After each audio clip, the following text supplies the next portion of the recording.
لوگ اسی جگہ پہ کھڑے ہیں جہاں پہ 8 فروری کو لوگ کھڑے تھے، لوگ بلکہ اسے آگے بڑھ رہے ہیں، لوگ نکل رہے ہیں. ہاں اتنی بڑی تعداد میں نہیں نکلتے، یہ کلچر پاکستان کا اور خاص طور پہ پنجاب کا ضرور ہے کہ لوگ ووٹ دینے کے لیے نکلتے ہیں، ایجیٹیشن کے لیے نہیں نکلتے. لیکن میں نے آپ کو عرض کیا کہ یہ بھی ان کے لیے بڑی خطرناک بات ہے کہ لوگ 8 فروری کے بعد سے مایوس نہیں ہوئے، بلکہ مزید حوصلہ پکڑ رہے ہیں، مزید نکل رہے ہیں، مزید احتجاج کر رہے ہیں. پھر ایک چیز اور، ہمیں پہلے بھی انہوں نے بہت سے تجزیہ کار جو ہیں وہ کہتے تھے کہ دیکھیں جی وہ ماہ رمضان جب شروع ہوتا ہے نا، ماہ رمضان شروع ہوتا ہے تو ایک، اور یہ بات ویسے اس میں غلط بات نہیں ہے، یہ بات درست ہے کہ ایک ماحول ایسا بن جاتا ہے، لوگ اپنی عبادات میں، لوگ روزے میں، اور روزے کے ساتھ پھر ظاہر ایجیٹیشن نہیں ہو سکتی، سڑک پہ آپ نہیں آ سکتے، اور وہ ساری چیزیں، پھر رات کو تراویحاں اور وہ ساری چیزیں. لیکن پی ٹی آئی نے پچھلے سال یہ بات، پچھلے سال اسے پچھلے سال یہ بات ثابت کی تھی کہ جو 2022 اور 23 دونوں سالوں میں پی ٹی آئی نے یہ ثابت کیا تھا کہ روزے کے یعنی رات کو نماز تراویح کے بعد وہ نکلتے تھے اور انہوں نے بڑے سکسیسفل پروٹیسٹ کیے. اس بار بھی پی ٹی آئی یہ کرنے جا رہی ہے. پی ٹی آئی اپنا مومنٹم برقرار رکھے گی، پی ٹی آئی یہ تسلسل برقرار رکھے گی، چیزوں کو، ایجیٹیشن کو مزید آگے لے کر جائے گی. ایسا نہیں ہے کہ، اور آج بڑے، اب آپ پشاور میں دیکھ لیں، پشاور میں تو ظاہر ہے پی ٹی آئی کی اپنی حکومت ہے، اور ان کی جو اپنی حکومت ہے وہ بڑی، وہاں پہ اب ان کو کوئی مسئلہ نہیں ہے، کوئی پکڑ دکڑ نہیں ہے، وہاں پہ انہوں نے بڑا جو ہے ایک پروٹیسٹ کیا ہے. اور اس سارے میں گو کہ کچھ جیسے وکلا تنظیمیں، ان کا کردار مایوس کن ہے کہ وکلا تنظیمیں بیانات تو دے رہی ہیں، لیکن 70-80% جو وکلا تنظیمیں ہیں وہ اس وقت کھیل رہی ہیں ہاتھوں میں نون لیگ کے. نون لیگ کی ان کے اوپر انویسٹمنٹ ہے، اس نظام کی ان کے اوپر انویسٹمنٹ ہے. کمپرومائز لوگ ہیں، کمزور لوگ ہیں، جن کو پیسوں سے خریدا گیا ہے، ان کے ضمیر انہوں نے اپنے بیچے ہوئے ہیں.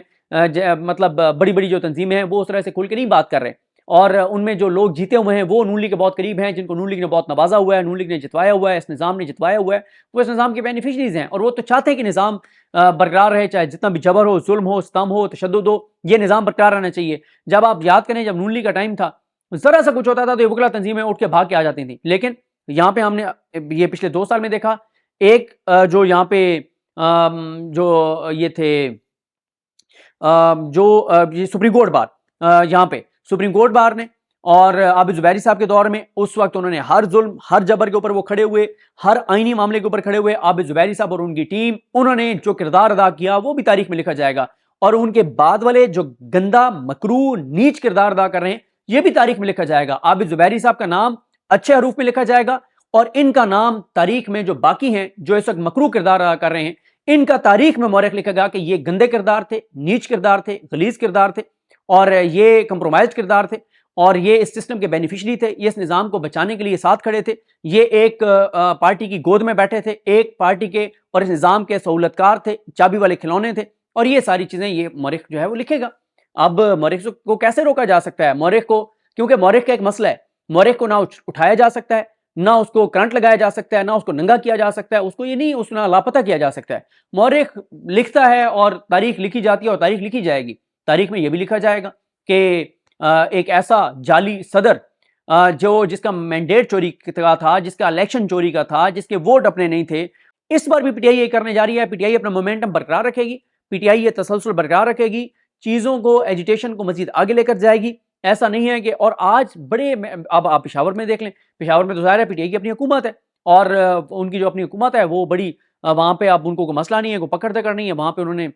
بڑا جو ہے ایک پروٹیسٹ کیا ہے. اور اس سارے میں گو کہ کچھ جیسے وکلا تنظیمیں، ان کا کردار مایوس کن ہے کہ وکلا تنظیمیں بیانات تو دے رہی ہیں، لیکن 70-80% جو وکلا تنظیمیں ہیں وہ اس وقت کھیل رہی ہیں ہاتھوں میں نون لیگ کے. نون لیگ کی ان کے اوپر انویسٹمنٹ ہے، اس نظام کی ان کے اوپر انویسٹمنٹ ہے. کمپرومائز لوگ ہیں، کمزور لوگ ہیں، جن کو پیسوں سے خریدا گیا ہے، ان کے ضمیر انہوں نے اپنے بیچے ہوئے ہیں. مطلب بڑی بڑی جو تنظیمیں ہیں وہ اس طرح سے کھل کے نہیں بات کر رہے، اور ان میں جو لوگ جیتے ہوئے ہیں وہ نون لیگ کے بہت قریب ہیں، جن کو نون لیگ نے بہت نوازا ہوا ہے، نون لیگ نے جتوایا ہوا ہے، اس نظام نے جتوایا ہوا ہے، وہ اس نظام کے بینیفیشریز ہیں، اور وہ تو چاہتے ہیں کہ نظام برقرار رہے، چاہے جتنا بھی جبر ہو، ظلم ہو، ستم ہو، تشدد ہو، یہ نظام برقرار رہنا چاہیے. جب آپ یاد کریں، جب نون لیگ کا ٹائم تھا، ذرا سا کچھ ہوتا تھا تو یہ وکلا تنظیمیں اٹھ کے بھاگ کے آ جاتی تھیں. لیکن یہاں پہ ہم نے یہ پچھلے 2 سال میں دیکھا، ایک جو یہاں پہ جو یہ تھے جو یہ سپریم کورٹ بار، یہاں پہ سپریم کورٹ بار نے، اور عابد زبیری صاحب کے دور میں اس وقت انہوں نے ہر ظلم، ہر جبر کے اوپر وہ کھڑے ہوئے، ہر آئینی معاملے کے اوپر کھڑے ہوئے. عابد زبیری صاحب اور ان کی ٹیم، انہوں نے جو کردار ادا کیا وہ بھی تاریخ میں لکھا جائے گا، اور ان کے بعد والے جو گندا، مکروہ، نیچ کردار ادا کر رہے ہیں یہ بھی تاریخ میں لکھا جائے گا. عابد زبیری صاحب کا نام اچھے حروف میں لکھا جائے گا، اور ان کا نام تاریخ میں جو باقی ہیں جو اس وقت مکروہ کردار ادا کر رہے ہیں، ان کا تاریخ میں مورخ لکھے گا کہ یہ گندے کردار تھے، نیچ کردار تھے، غلیظ کردار تھے، اور یہ کمپرومائز کردار تھے، اور یہ اس سسٹم کے بینیفیشری تھے، یہ اس نظام کو بچانے کے لیے ساتھ کھڑے تھے، یہ ایک پارٹی کی گود میں بیٹھے تھے، ایک پارٹی کے اور اس نظام کے سہولتکار تھے، چابی والے کھلونے تھے، اور یہ ساری چیزیں یہ مورخ جو ہے وہ لکھے گا۔ اب مورخ کو کیسے روکا جا سکتا ہے؟ مورخ کو، کیونکہ مورخ کا ایک مسئلہ ہے، مورخ کو نہ اٹھایا جا سکتا ہے، نہ اس کو کرنٹ لگایا جا سکتا ہے، نہ اس کو ننگا کیا جا سکتا ہے، اس کو یہ نہیں، اس نہ لاپتہ کیا جا سکتا ہے۔ مورخ لکھتا ہے اور تاریخ لکھی جاتی ہے اور تاریخ لکھی جائے گی۔ تاریخ میں یہ بھی لکھا جائے گا کہ ایک ایسا جعلی صدر جس کا مینڈیٹ چوری کا تھا، جس کا الیکشن چوری کا تھا، جس کے ووٹ اپنے نہیں تھے،